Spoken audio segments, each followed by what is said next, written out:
BRS parliament నియోజకవర్గాల సన్నాహక సమావేశాలు వాడివేడిగా జరుగుతున్నాయి.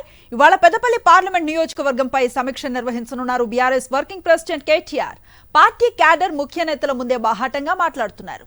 గత ప్రభుత్వంలో తగిన ప్రాధాన్యత ఇవ్వకపోవటం, తమను పట్టించుకోకపోవడంతో ఎమ్మెల్యేల పనితీరుపై పార్టీ నేతలు విమర్శలు గుప్పిస్తున్నారు. సంక్షేమ పథకాల ఎంపికలు తమను గుర్తించకపోవడంపై అసంతృప్తిని వ్యక్తం చేస్తున్నారు.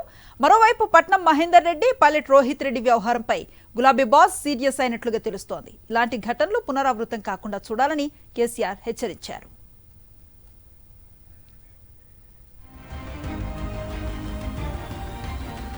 ఇందుకు సంబంధించిన తాజా సమాచారాన్ని మా కరెస్పాండెంట్ కిరణ్ భూపతి తెలంగాణ భవన్ నుంచి అందిస్తారు.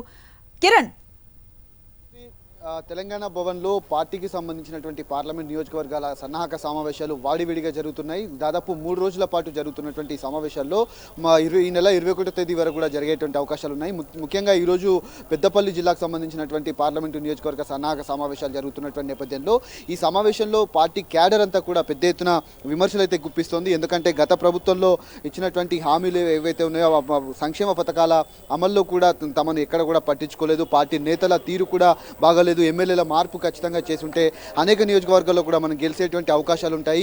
ఖచ్చితంగా ఎమ్మెల్యేల మార్పు జరగకపోవడం వల్లనే మనకి ఫలితాలు వచ్చాయని కూడా ఇప్పటికే పార్టీ నేతలకు, ముఖ్య నేతలందరికీ కూడా పార్టీ క్యాడర్ చెప్తున్నటువంటి పరిస్థితి. ఖచ్చితంగా పార్లమెంట్ ఎన్నికల్లో ఏ విధంగానైనా ఖచ్చితంగా అభ్యర్థులను కూడా మార్చాలి. ఈసారి కనుక మార్చకపోతే ఫలితాలు చాలా తీవ్రంగా ఉండేటువంటి అవకాశాలు ఉంటాయని కూడా పార్టీ నేతలకు చెప్తున్నటువంటి పరిస్థితులు అయితే ఉన్నాయి. ముఖ్య నేతల ముందే బాహటంగా మాట్లాడుతున్నటువంటి పరిస్థితి కనబడుతుంది. ఇక మరోవైపు పైలట్ రోహిత్ రెడ్డి కావచ్చు, పట్నం మహేందర్ రెడ్డి వ్యవహారం కూడా నిన్న కేసీఆర్ సీరియస్ అయ్యారు. ఇలాంటి ఘటనలు మళ్ళీ పునరావృతం కాకూడదు. వచ్చే ఎన్నికల్లో కూడా ఖచ్చితంగా పార్టీకి సంబంధించినటువంటి అభ్యర్థుల గెలుపుకు కృషి చేయాలి. ఈ విధంగా వెళ్తే మాత్రం పార్టీ క్యాడర్లో కొంత అసంతృప్తి వ్యక్తమవుతుంది. దాన్ని కూడా సర్దుమణిగే విధంగా మీ వ్యవహారం ఉండాలని కూడా సూచించారు. ఇక అంతేకాకుండా 420 మేనిఫెస్టో ఏదైతే ఉందో, కాంగ్రెస్ ఇచ్చినటువంటి మేనిఫెస్టోను కూడా ప్రజల్లోకి బలంగా తీసుకెళ్లాలి.